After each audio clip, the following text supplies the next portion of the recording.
وأشهد أن لا إله إلا الله وحده لا شريك له يعلم السر وأخفى. وأشهد أن سيدنا محمدا عبده ورسوله أرسله الله رحمة للعالمين. اللهم صل وسلم وبارك عليه وعلى آله وأصحابه من المهاجرين والأنصار والذين اتبعوهم بإحسان إلى يوم الدين. أما بعد، فيا عباد الله، أوصيكم ونفسي بتقوى الله. يقول جل جلاله في سورة النساء بعد أعوذ بالله من الشيطان الرجيم: للرجال نصيب مما ترك الوالدان والأقربون وللنساء نصيب مما ترك الوالدان والأقربون مما حل منه أو كثر نصيبا مفروضا. Ama baada ya kumshukuru Allah subhanahu wa ta'ala na kumtakia ziada ya rehema Mtume Muhammad, wale yote ndugu zanguni, nizihusie nafsi zenu pasi na kusahau kuihusia nafsi yangu hasa katika majambo mazima ya kumcha Allah subhanahu wa ta'ala. Ama maudhui ya hotuba yetu ya leo ina anwani sema ya kwamba hathu ala mirathi islamiyya, hathu ala mirathi islamiyya, mahimizo juu ya mirathi ya Kiislamu, mahimizo kwetu juu ya mirathi ya Kiislamu. Leo kwa ufupi sana tutakuja kuona mirathi ni jambo gani. Wengi wao ni ya sasa, pale linapotokea tukio la kutaka watu wafungue mirathi, basi hawafungui mirathi isipokuwa kugawana mali, na wanagawana huko katika sheria za kidunia, hataki kuja katika sheria za Kiislamu. Kwa wengi wanaokwenda kugawana mali katika sheria za kidunia hawafanyi mirathi, hata kama watafungua mirathi. Mahakama za kidunia zisipohukumu nyinyi mmegawana na wala hamjafanya mirathi. Sasa katika kugawana kuna mawili ndani yake, ni lazima tu kuna kudhulumiana pale ambapo mtagawana. Mkidhulumiana basi kuna jambo, minong'ono itaanza, na minong'ono italeta matatizo na ndipo dhambi zitatoka hapo. Kwa hivyo tunakusudia kukumbushana leo, hongereni kwanza kwa kuingia ndani ya mwezi wa Ramadhani, na fikra nyingi ama mafuta nyingi zinahusiana na masuala ya mwezi wa Ramadhani, lakini sifa tofauti kidogo, ili kuleta mwamsho pia, hasa katika majambo haya ambayo yapo kama yamedimena na kusaulika sasa. Allah subhanahu wa ta'ala yeye amehimiza katika sura An-Nisa, katika moja ya aya miongoni mwa aya nyingi alizohimiza kuhusu mirathi, aliposema kwamba ar-rijali nasibun mimma taraka al-walidani wal aqrabun, ana mwanamume fungu mimma taraka al-walidani, miongoni mwa yale yaliyoachwa na wazazi wawili, wal aqrabun, na wale watu wa karibu. Mwanaume analo fungu ambalo lililoachwa na watu waliotangulia miongoni mwa hao wazazi wake na watu wa karibu. Mwanaume analo fungu hilo kwamba alichukue na alitumilie. Walinisabu nasibu mimma taraka alwalidani wal aqrabun, na wana pia wanawake vile vile fungu lililoachwa na wale waliotangulia miongoni mwa wazazi wao na watu wa karibu ambao ni halali wa kuwarithi. Mimma fadla minhu au kathra, hiyo mali iliyoachwa ili mradi irithiwe na hawa wanaume ama hawa wanawake tuliotaja, iwe mali ndogo au iwe mali nyingi, lakini kile kilichokuwepo ndicho kinashtakiwa kirithiwe kwa sheria za Allah subhanahu wa ta'ala. Kwani ukifanya hivyo nasiba mafruḍa, fungu hilo lililokuwa dogo ama kubwa, hilo ama mafungu hayo yapo kwa lazima, ni faradhi, imefaradhishwa mwanadamu arithi fungu hilo ambalo lililoachwa. Mama zangu, ningefunga nyuma ya msikiti na sisi kupita mbele ya msikiti kipindi hiki cha Ijumaa, nyie ndio kupita mbele ya msikiti. Akina mama hapo, naomba mfunge nyuma ya msikiti, sio njia hiyo, hasa katika wakati wa swala.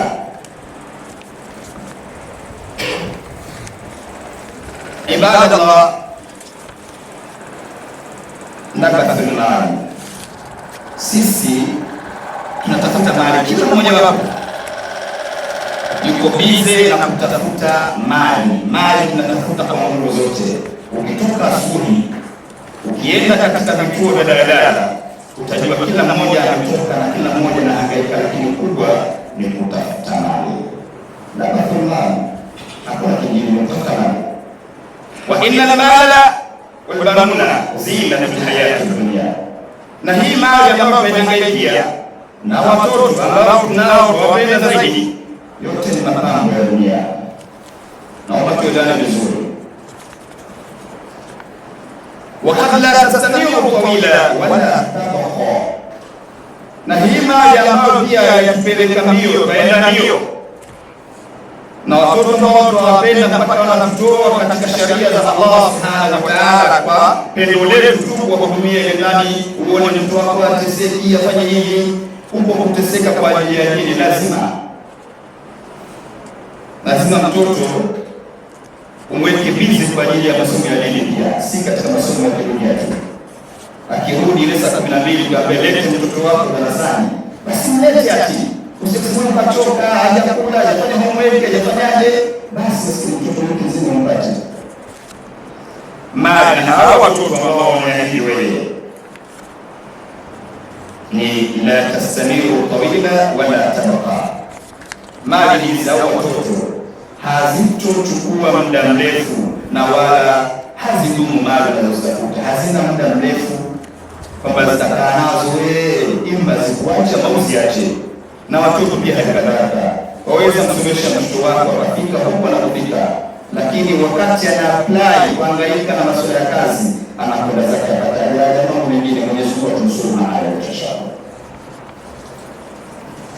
Kwa hiyo mali ya watoto yote ni mapambo ya dunia, na hakika ya mapambo muda mwingine huwa hayakai muda mrefu mapambo, na wala hayadumu kawaida ya mapambo. Hilo tutambue hilo, ndugu zangu.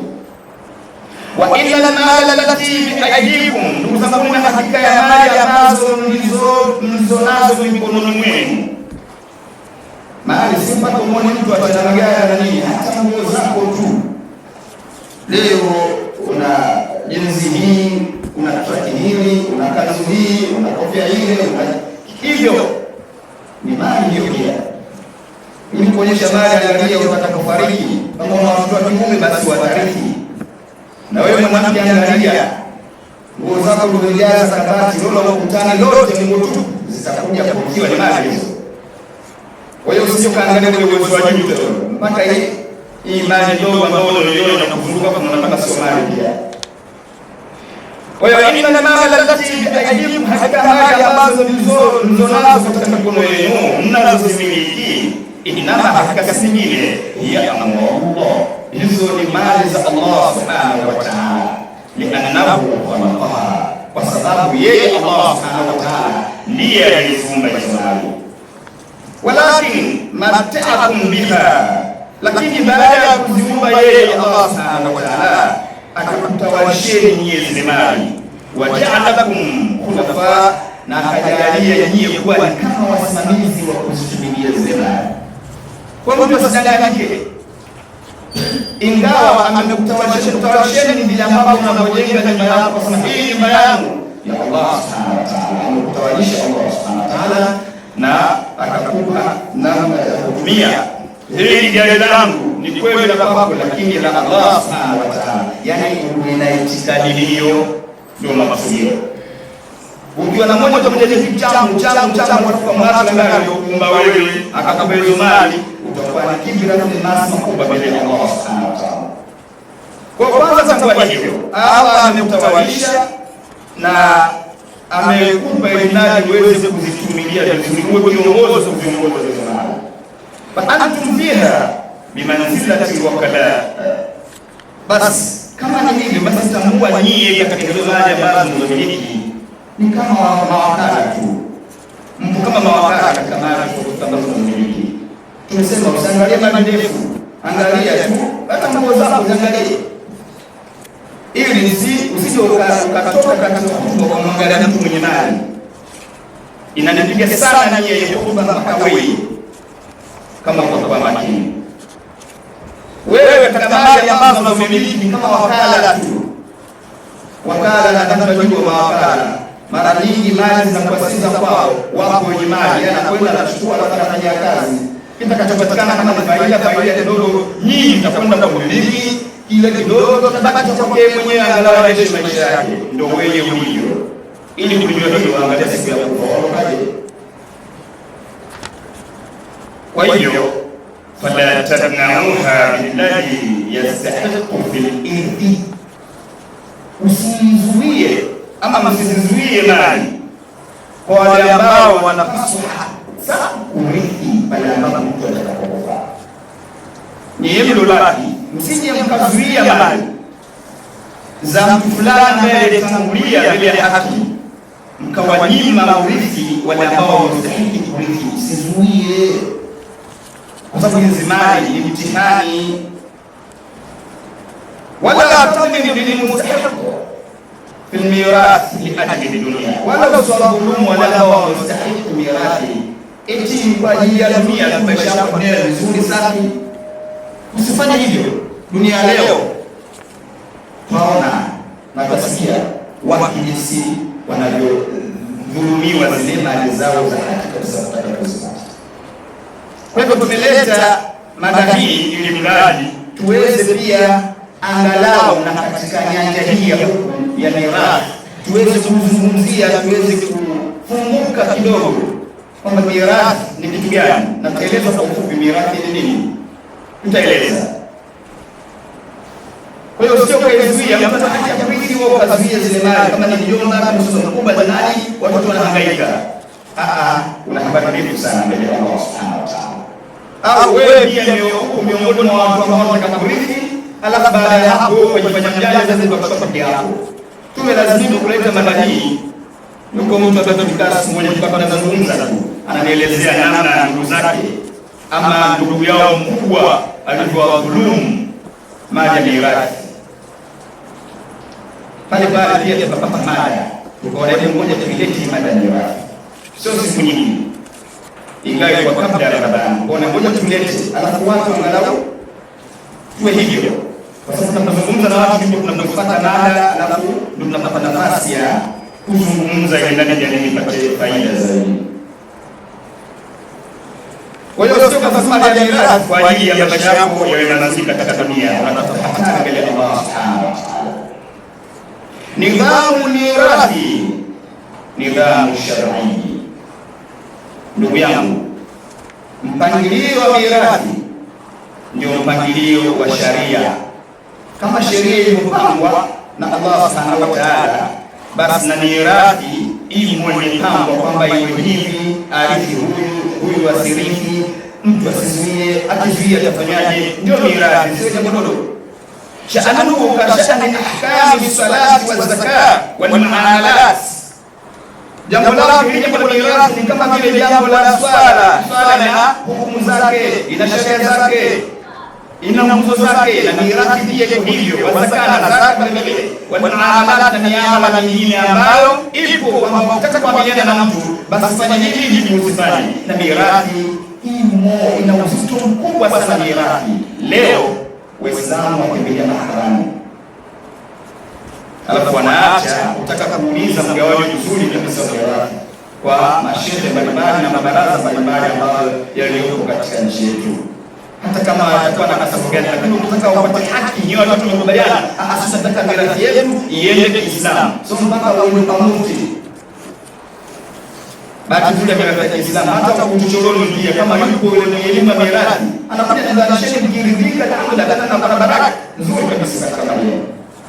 Lakini watu wengi wa ukana wa Uislamu hasa wanapoitwa katika baraza mbalimbali na kudharau ile baraza na kutaka kwenda kuhukumiwa kidunia, hilo ni kosa kubwa kwa jamii, kwa sababu una hati ya kuhitaji, kwa sababu una dharau na kejeli, hutaki ile migawano ya Kiislamu, wewe unataka migawano ya kidunia. Mwenyezi Mungu atusikie na Mwenyezi Mungu atujalie inshallah. Yajibu tatbiqahu wal amal bihi, ni wajibu katika hii mirathi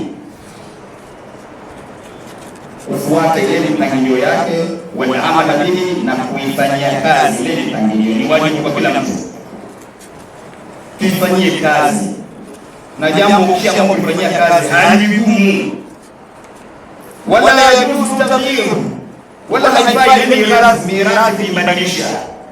Ushajua tayari kuna pesa kiasi kadhaa, kuna magari, kuna nini. Sasa wewe sasa unataka ukawaacha ambao wanahitajika, au la unapata kwa machache ukawaingiza na washikaji zako, hebu kuingize huko ili mkarithi kule, baadaye utachukua utakuja gawa mimi kutoka nchini.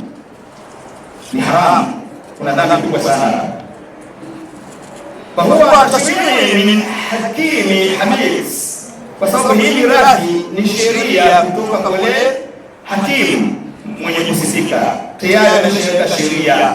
Wewe ndio kubadilisha ukioleta ndugu zako ambao wasiweza kumrithi huyo anaosudiwa, haitosaidia chochote zaidi ya kukupa matatizo mbele ya Allah subhanahu wa ta'ala. Ru'ya fihi al-maslahatu al-khassa wal-'amma, hii mirathi imechunga maslahi ya mtu mmoja mmoja na maslahi ya watu wote ambao wanastahili kurithi. Maslahi ya kurithi yamechungwa kwa mtu mmoja mmoja na watu wote pia. Kwa yule ambaye anastahili kurithi basi atarithi, yule ambaye anastahili kurithi basi atatolewa, kwa sababu haruhusiwi kumrithi mtu ambaye asiyekuwa kwake. Wamahama dhanna nasu biafkarihim khaira, vyovyote ndugu zangu ni jinsi watakavyodhani watu katika fikra zao kwamba sheria zao wanatokana na kufunga ni bora. Vyovyote hivi wanadamu tuna vikazi vyetu mbalimbali vya kufunga sheria, kama mabunge na nini na nini, tunaziona zile sheria zetu ni bora, alafu tukazitumia, lakini tutakuwa kwamba fatashri'u Allah, sheria ya Allah subhanahu wa ta'ala, khairun lakum wa anfa', ni bora zaidi kwenu na ina manufaa kuliko hizo sheria zenu ambazo mnazokaa na kujitungia, kwa sababu sote tunashiriki miaka mitano hii. Bila shaka zipo, huenda tabari haijafika mbali, bila shaka zipo sheria ambazo tayari rais amesha saini ule mswada, alafu wabunge wapigie kura, alafu sheria zibadilike zenye sheria zingine. Zipo hapo baada ya miaka mitano. Kwa sheria zilizokuwa ndani ya miaka mitano nyuma, wewe katika miaka mitano hizi zikabadilika. Sasa hata kama unadhani sheria zetu sisi wanadamu kwamba ni bora zaidi, tambua sheria za Allah subhanahu wa ta'ala ni bora na zina manufaa kwako. Tambua hivyo, tambua hivyo. Sheria za Allah subhanahu wa ta'ala hazipitwi na wakati. Sheria zetu tunawashirikisha kwa sababu za wakati, lakini ni hukumu ya Allah subhanahu wa ta'ala ambayo ni Qur'an, daima iko mbele. Miaka hii inayokuja, lakini bado itakuwa sheria zake zinasimamia vile. Na hiyo ndio dalili ya kuona kwamba ni moja ya dalili kwamba ni maajabu. Moja ya maajabu ya dini ya Kiislamu ni Qur'an. Ndugu zangu, na al-irfu al-baqa, tutoke huko tuje huko maana mirathi. Maana mirathi kama vile ni kubakisha kile ulichokirithi, ndio maana mirathi. Maana al-irfu al-baqa, maana ya kurithi ni ukibakisha ulichokirithi, hapa kuna kazi sana. Na ndio maana tukaamua baada ya kukaa na yule ndugu yangu uliozungumza bwana kaka, alichukua mali hakutaka kugawia sisi, ikawa hivi, tulikaa tena pale tukazungumza. Mimi nikapata mada mbele mwenye kujua, na kama yupo hapa tutapata leo kuhusu mirathi. Kwa hiyo maana ya mirathi kwanza, al-irth al-baqa, ni kubakisha kile ambacho ulichokirithi leo. Au mirathi anasema hivi, maana yake umerithi wewe kutoka kwa mzazi wako. Ile mali uliyorithi unatakiwa uitumilie kwa manufaa yako labda na familia yako, lakini upambane na ile ibaki iendelee, ili wale utakapotangulia waendelee kukurithi. Ndio maana ya mirathi. Lakini leo tuangalie kwa macho wazi, wangapi ambao wanarithi alafu wanasema tunabakisha kwa ajili ya vizazi na vizazi. Mtu akichukua na kufungua mara moja amemaliza, alafu anabaki kidogo. Hili pia kosa kama uko hujui. Sehemu hii watu wengi tunafeli. Kwa maana mirathi al-baqa ni ubakishe. Wewe unabakishiwa kile. Basi wewe changamka, fanya mambo yako, itengenezeze vitu vyako alafu ubakishe, ili utakapokuja na ile mali waipate. Na watakuja pia waipate. Angalia baadhi ya waendeshaji viwanda. Kwa hivyo kutoka mali ile ya fulani sio Swahili ama Tanzania ni kusema hivi, kwa nini mali yake kaikuta hiyo? Ni kweli kuna utaarabu huo, kuna taratibu hizo na kitu kingefuata. Watu wasingekuwa hao na binafsi usingekuwa wao mimi, usingekuwa. Lakini Mungu unaona mtu mtani. Na mtu mwingine mzee mzima na sasa akasema baba, ni mali zangu bwana, ni kwanza watu watafuta mali zao wenyewe zote nauza. Na kweli mzee anauza na zote ndani. Ipo hivyo. Kwa hiyo maana ya mirathi, kisa mirathi ndio kibakisha kile ambacho ulichokirithi kiendelee vizazi na vizazi, ili ndani tukatia kwa kizazi chako kinachokwenda mbele. Hiyo ndio maana ya mirathi. Au kwa nyingine, walinqala shay'in min qawmin ila qawmin akharin, wa intiqalatu shay'in, ni kuhamisha kitu min qawmin kutoka kwa kaumu moja ila qawmin akharin, kwenda katika kaumu zingine ambazo baki. Yaani kuhamisha kitu kutoka kwa watu labda wa kaumu fulani ziende katika kaumu zingine za kaumu fulani, ndio mirathi. Au kwa lugha nyingine ni kama vile sadaqatul jariya. Mirathi ni kama sadaqatul jariya, ni mali ambayo iendelee kukupa thawabu. Kama ulijenga magesti na mabaa, basi endelea kukupa dhambi. Kwa hiyo tunabaki sana na swala la mirathi kwa zangu. Ukienda kufanya mirathi huko serikalini tunakupigia, basi kuna mtihani mkubwa sana katika hizo mali tunazotumia. Yaani Waislamu hakuna sehemu ambayo imeachwa, hakuna, na kila sehemu tunaifuata vizuri. Wal-irthu, na kurithi vile vile tamama mzuni, huwa akhirul huquqi almutaallaqat bitarkati almayti ba'da mawtihi. Kurithi ama mirathi huwa akhirul huquqi almutaallaqat, ni haki ya mwisho kabisa iliyofungamana bitarkati almayti, kwa kile ambacho alichokiacha maiti baada ya mauti, baada ya kufa kwake. Hiyo ndio mirathi, ni haki ya mwisho, kile ambacho alichokiacha maiti baada ya kufa kwake ndio mirathi. Alafu tuwaahidi, huenda nisieleweke, naomba tueleweshane. Mirathi akisema ni haki ya mwisho, mtu akifa inatakikana kuna sanda, basi ile sanda inunuliwe kwa pesa yake.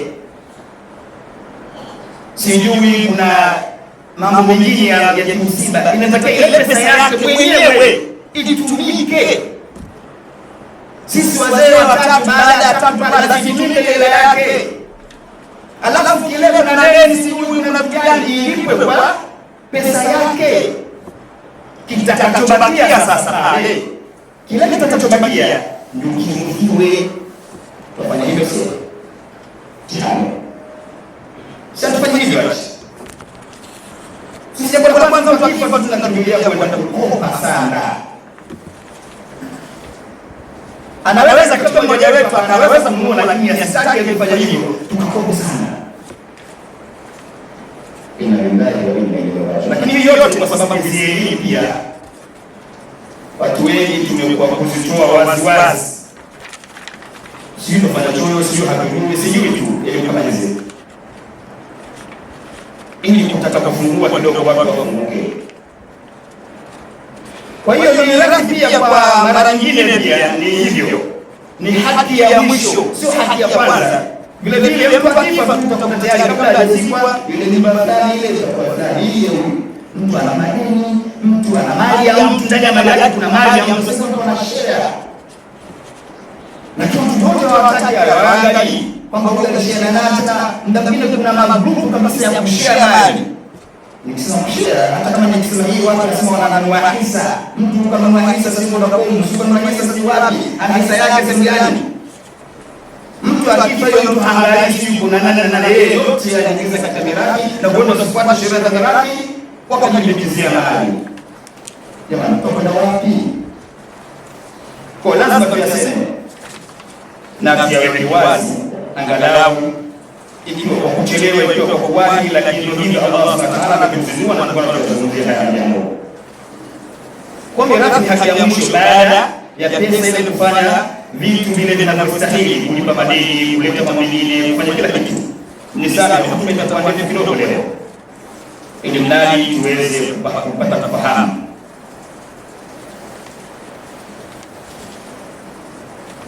Ilamu aynama rajulan qatala rajula aw imra'atan 'amdan mimman yadhu fala mira'a lahu minhuma. Tambueni ya kwamba ndugu zangu, ni hakika ya mwanaume afu mwanaume huyu pia akamuua babake au akamuua mama yake kwa sababu ya kutaka urithi kwa wazazi hawa, basi fala mira'a lahu, kwa huyu hapo ni mirathi. Wa ayyuma imra'atin qatalat rajula au imra'atan 'amdan fala mira'a laha minhuma. Na vile vile mwanamke akamuua babake au akamuua mama yake kwa kusudio kwamba hawata mirithi, sheria ya dini inahukumu kwamba mtu huyo hana mirathi. Sheria ya dini masuala ya kifiki ni magumu sana, hata kusimama bila kuzungumzia hakuna hotuba ngumu kama fikhi ni ngumu, kwa sababu fikhi ndio sheria. Fikhi ndio sheria mara nyingi. Kwa hiyo yeye mtoto wake akamuua babake ama atamuua mama yake kwa sababu ya mirathi, basi mtoto huyu hana mirathi, hawezi kurithi kwa sababu ya jambo hilo. Na tukisema hivyo pia dalili ni pale akhraja al-Bayhaqi anna rajula wama bihajarin fa asaba al-mar'u famata min dhalika. Imepokelewa na Bayhaqi, hadithi imekata kwa sehemu mahususi ambayo inahusika. Sasa kwamba anna rajula wama wala marham na hadithi ya hapo, anna rajula hakika ya mtu mmoja rama bihajarin, alitupa jiwe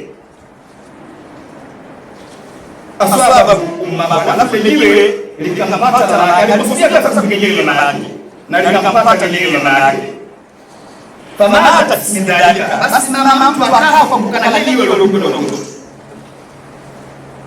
fa arada nasiba min mirathi, alafu huyu mtu akataka kumrithi yule mama yake aliyemuua.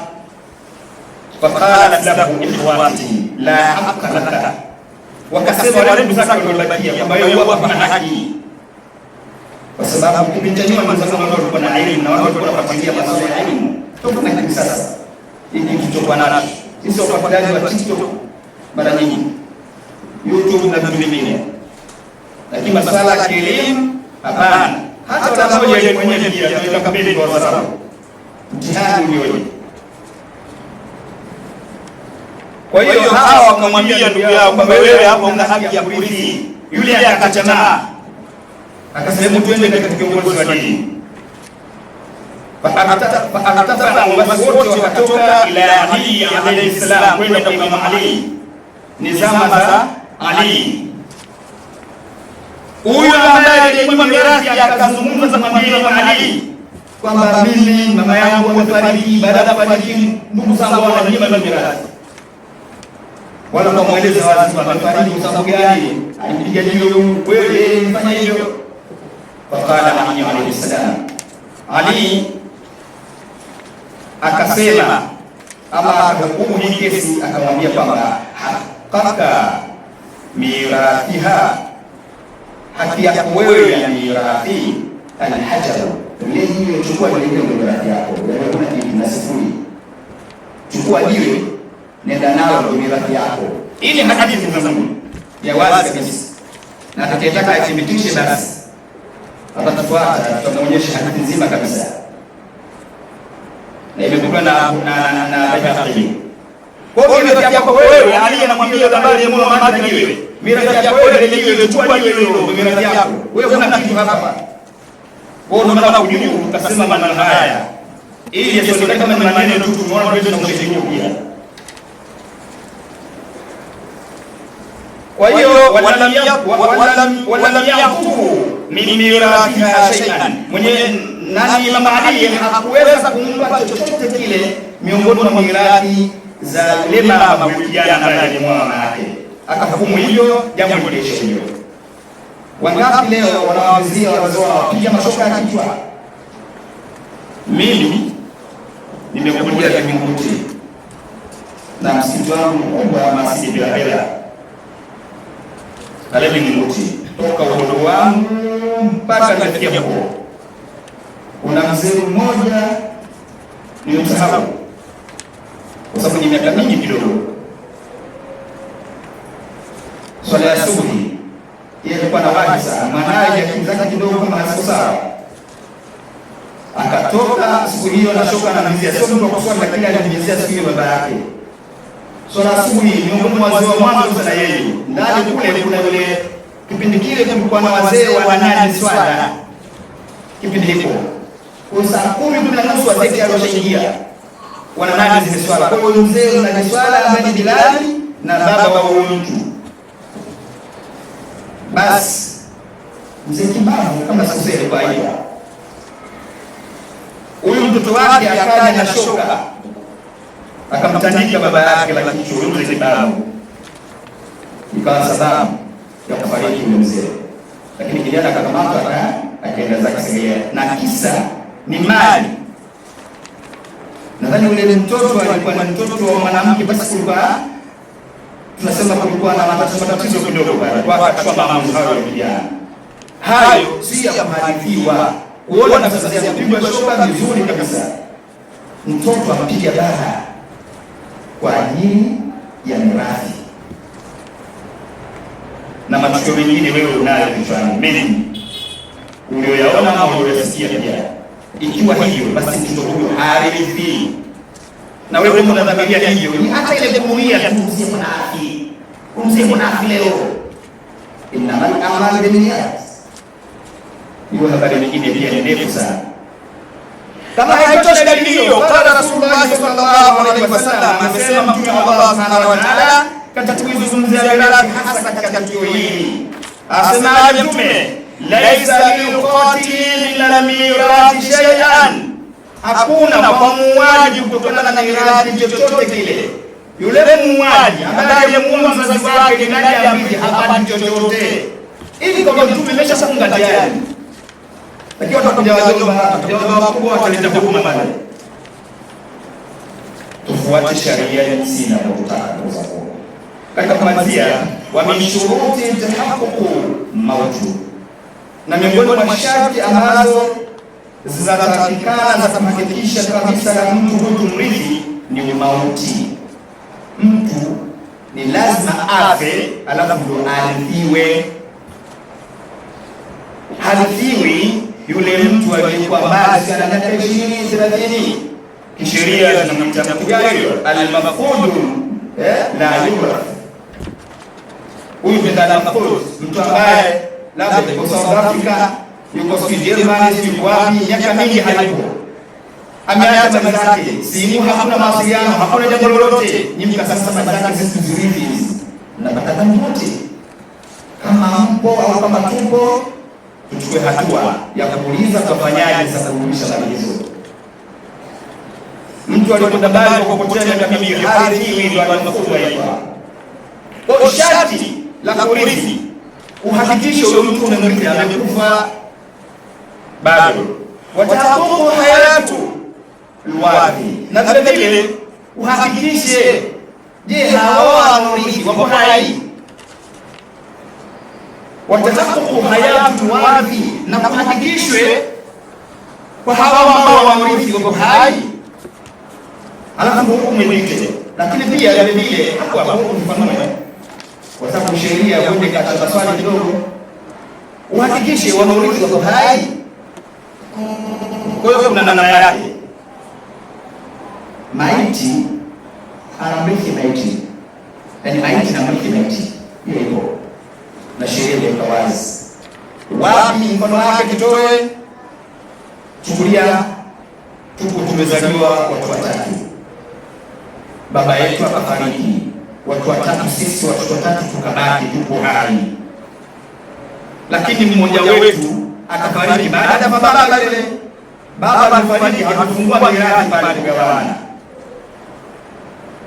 alafu mmoja wetu akafariki.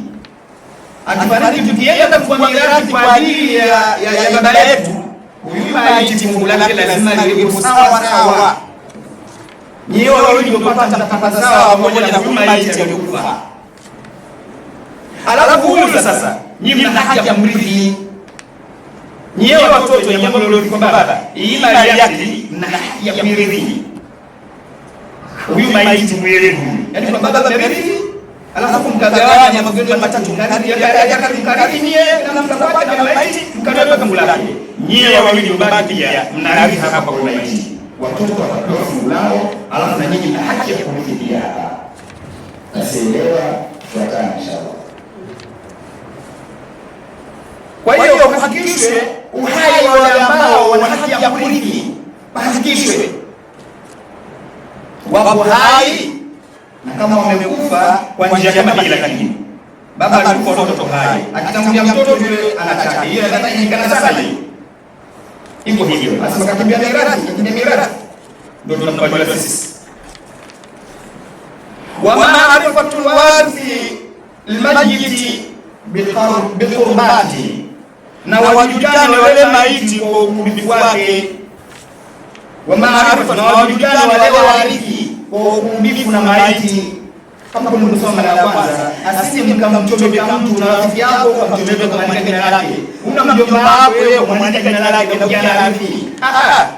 Hukumu za sheria wanaorithi wanajulikana, wasikia watu wengine wa kurithi au nikah au mume kumrithi mke, iko sawa. Mke kumrithi mume, hawa wanatiana hawa. Mke amefariki, mke ana mali, miongoni mwa watu ambao warithi, mume atarithi mali za mke aliyekufa, na mke pia atarithi mali za mume aliyekufa. Ila mama zetu na dada zetu leo wao wanajua kwamba ni kurithi tu mali za wanaume tu, za kwao hadithi. Ulikaa naye kwa uzuri na mwanaume anarithi mali yako. Chukua hilo, alafu uache kiburi mbele.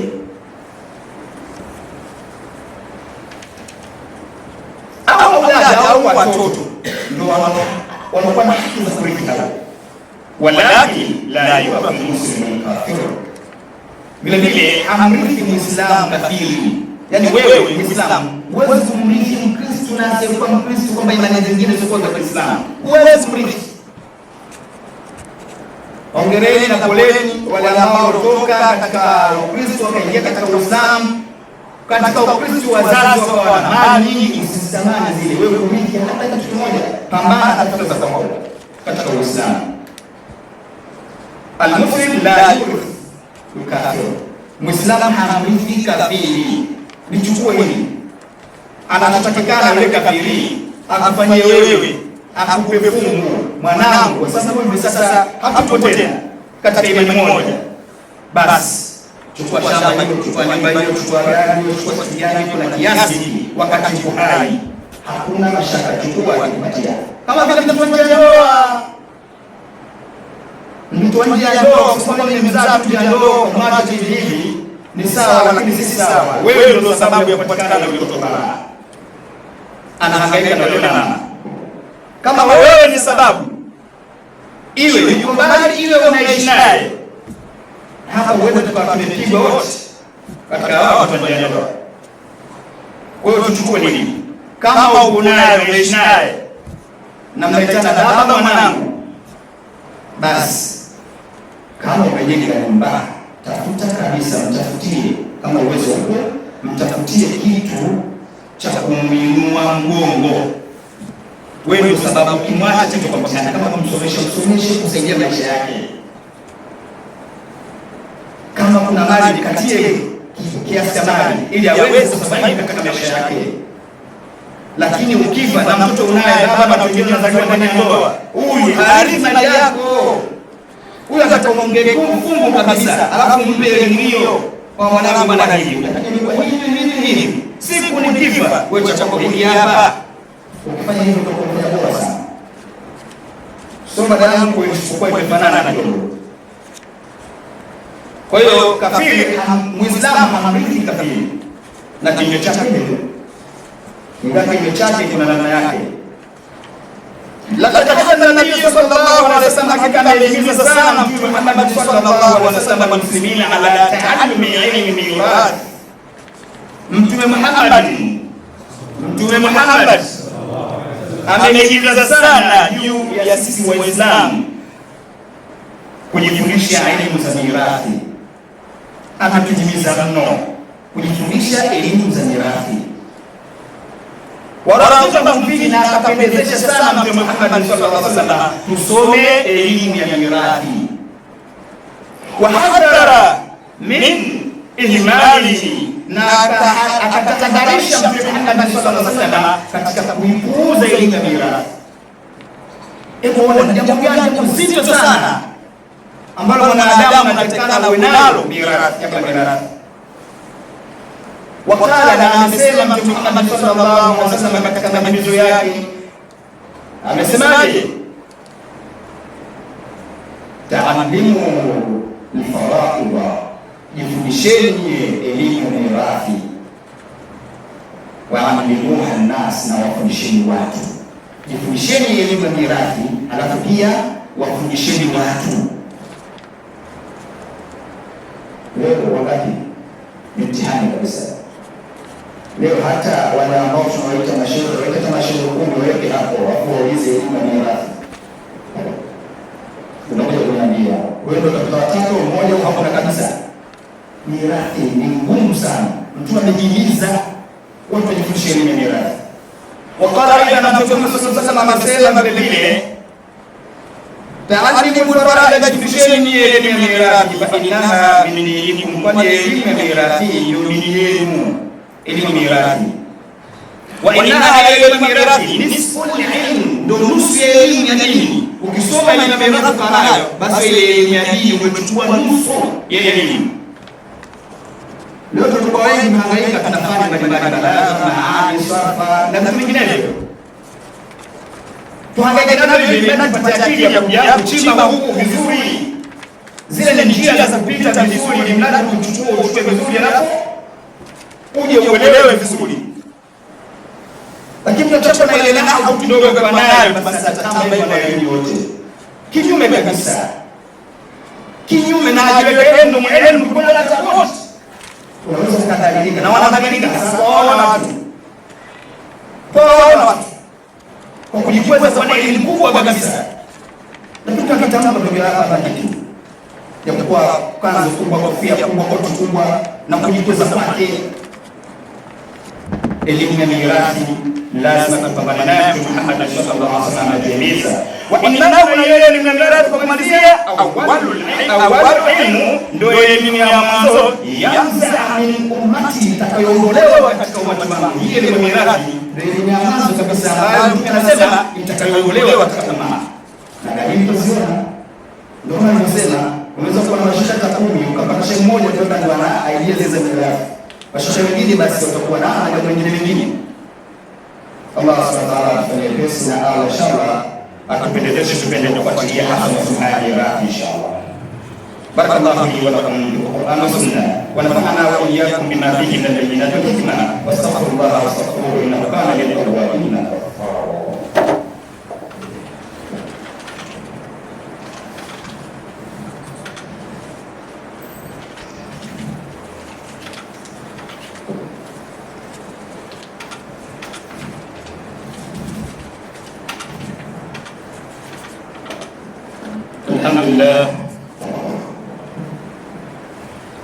الحمد لله حمدا كثيرا كما أمر وأشهد أن لا إله إلا الله وحده لا شريك له إلها واحدا ورب شاهدا ونحن مسلمون وأشهد أن سيدنا محمدا عبده ورسوله سيد الخلائق والبشر اللهم صل وسلم على سيدنا محمد وعلى آله وأصحابه أما بعد أوصيكم ونفسي بتقوى الله فإن التقوى رأس الحكمة وصية الله للأولين والآخرين.